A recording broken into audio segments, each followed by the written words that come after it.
All right, 8th graders, you have a test coming up later this week. On your test, Mrs. Pearson and Mrs. Van Dyke are going to allow you to create a rule sheet for yourself. So this video is just going to go over all the rules you need to make sure you know for that test. Now, you have to write these rule sheets up yourself, so anything you feel you need for your test is what you need to put on your rule sheet. If you're on Mrs. Gandro's team, I believe she's going to choose to allow you to use your interactive notebook. So you're going to want to make sure your interactive notebook is up to date, and these rules you might want to consolidate and put inside your interactive notebook. All right, I hope this helps. So I'm going to review reflections first. So let's talk about the rule for reflecting over the x-axis.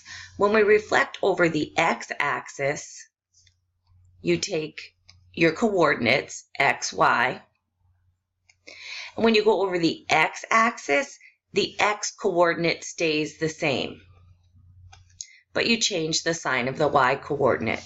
So over the x-axis, x-coordinate stays the same,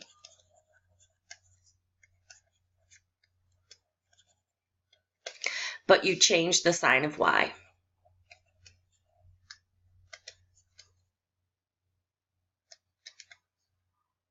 Okay, so hopefully that helps.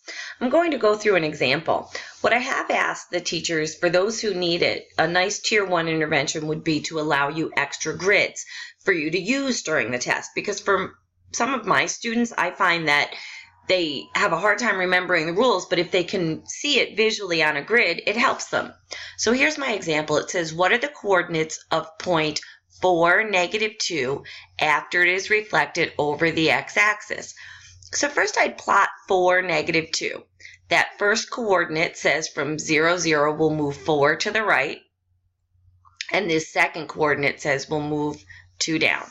So if you start at 0, 0, just a review of plotting points, we move 4 to the right and 2 down. So this is the original point. The original point is 4, -2. And if we're reflecting it over the x-axis, sometimes I like to actually highlight for myself the x-axis, just as a reminder.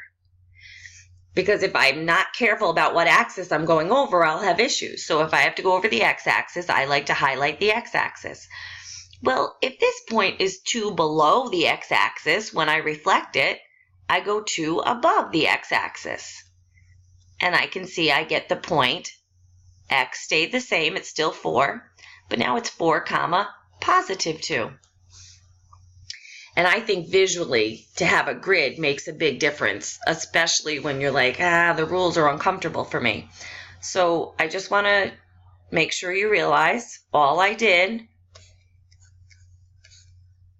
was keep the x coordinate and change the sign of y. So if I start with 4, -2, I'm reflecting over the x-axis. I go ahead and I keep the 4 the same, but I change the sign of y. The -2 becomes a +2. And there's our visual example. All right, let's talk about reflecting over the y-axis now. If you're going over the y-axis, now it's the y-coordinate that will stay the same.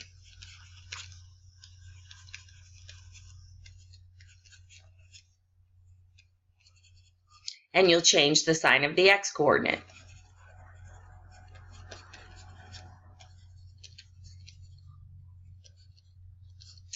All right, so we're going to take our xy, our original point. If we're going over the y-axis, now it's the y-coordinate that stays the same. You have to change the sign of x, but your y-coordinate will stay the same. Here's my example. What are the coordinates of 4, -2 after now it's reflected over the y-axis? So again, 4, -2. This is my original point. 4, -2, but now I want to go over the y-axis. So I like to highlight the y-axis.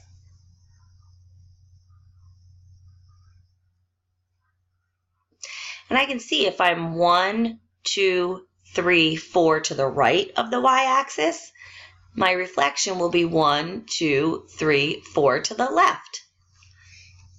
So now that point is -4, -2.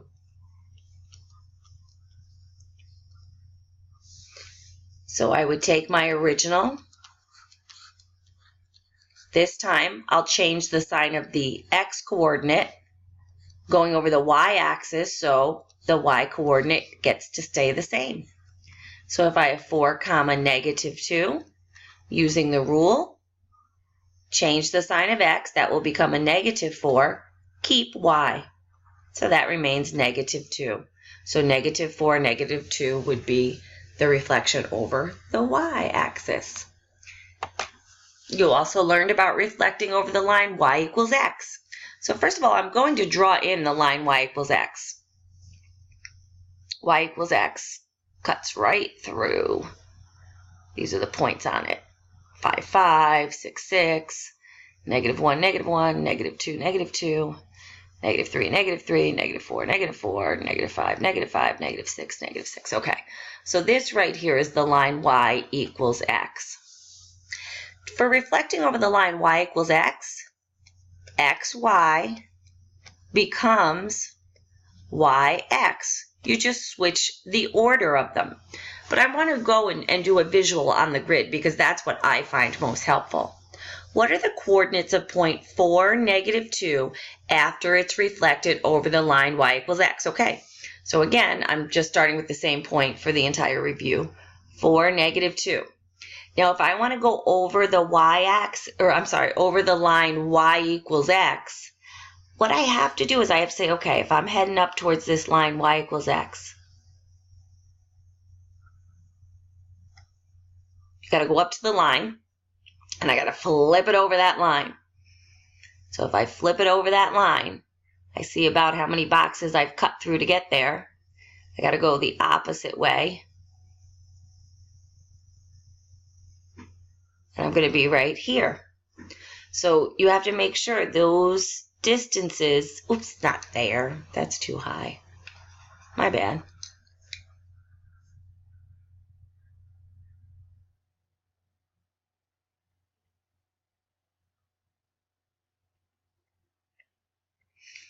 That's not a pretty picture. But the distance from here to the line of reflection has to match the distance on the other side. So -2, 4. This was 4, -2. And if I had a nice straight edge, I would be able to connect these points much nicer. That's better. Let me get rid of all this excess over here. That didn't look too great. I'm going to admit that right now. Let me go back. Whew. Okay, so here, now that I've actually made a nice straight line, I can see I cut through 1, 2, 3 boxes to get to the line of reflection. So on the opposite side, I'll cut through 1, 2, 3 boxes.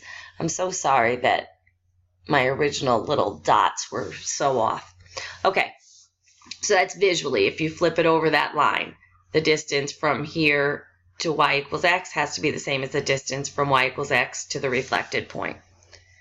So reflecting over the line y equals x, xy becomes yx. So 4, -2 becomes -2, 4. You just reverse the order. Now let's talk about reflecting over any line. That's the last bit of reflections you've done. What are the coordinates of point 4, -2 after it is reflected over the line x equals -1? So I have to be able to plot the line x equals -1. I always take a few points to be able to plot it. X equals -1. So x has to be -1. Y can be anything it wants. I can make that a 3. If x is -1, x has to be -1. Y could be -4. X has to be -1. Y could be 5. I'm just making some stuff up. And then I'd plot that line. So -1, 3, -1, -4, -1, 5. So I'm just going to draw in my line of reflection. Yesterday, Miss Mack and Miss Van Dyke and I were all talking. Miss Mack and I both plot points. Mrs. Van Dyke says, well, you just have to make sure you're crossing the x-axis at -1. It says on the x-axis, it has to be -1. So she says, I just make sure I cross my x-axis at -1. I don't know, it's interesting. We all have different ways to go about this. So let's go ahead and reflect that point. So we have 4, -2. There's 4, -2, my original. Now, if I'm going to reflect it over this line, x is -1, I have to count how far away am I from that line. 1, 2, 3, 4, 5. If here, between here and here, I'm 5 units away, then on the other side, I have to be 1, 2, 3, 4, 5 units away. So it must be -6, -2. Has to be 5 units going in the opposite direction.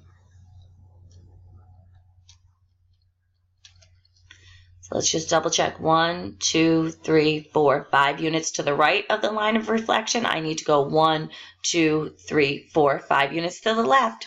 So what are the coordinates of this point after it's reflected over the line x equals -1? -6, -2. You're going to notice when you reflect over any line, there's no quote-unquote rule, which is why I think it's more important to have the grids in front of you so you can actually count how far away you are from the line of reflection. I have one more example for reflections, and then we'll move on. Here's another example for reflecting over any line. Now, if you're Mrs. Van Dyke says, oh, I just have to cross the y-axis at -1. So Mrs. Van Dyke's like, I got to cross the y-axis at -1. And that's how she quickly grasped the line y equals -1. Which I think is great. For Miss Mackin and I, we say, okay, if I have to plot the line y equals -1, I know my y coordinate has to be -1. So I just pick anything I want for my x. I could pick 5. I know my y coordinate has to be -1. So I could pick -2, -1, and then I would plot 5, -1. Oh yeah, it's on Mrs. Van Dyke's line, and -2, -1. So once Mrs. Van Dyke shared that with me yesterday, I'm like, oh, well, that makes a lot of sense. Make sure you cross the y-axis at -1. It's going to be the line that cuts through that y-axis at -1. All right, I like that. That might be my new method. Or you just choose some points that have a y value of -1, plot that, and you'll get the same line. So what are the coordinates of 4, -2 after it's reflected over that line? So let's plot 4, -2. There we go. There's our 4, -2. So you just say, okay, I'm 1 below that line, so I need to plot a point 1 above that line. And I like this because it's very important for you to realize this point here, your x coordinate is how far you are to the right of 0. So that's 4, and then how far up above? We don't move anywhere up above. Sometimes students have a hard time knowing that the coordinates of this point are 4, 0. If you're on the x-axis, the x coordinate is wherever you're at, and the y coordinate is 0. So the correct answer here would be 4, -2. No, it's not, because that's our original point. Whew. Sorry. What after the reflection is 4, 0. So over any line, please make sure you can graph the line y equals -1, and you can see how the points change. All right. I'm going to stop the video here. This is our review on reflections. I'll come back and do a review on rotations, a review on translations. All right, I hope this is helping.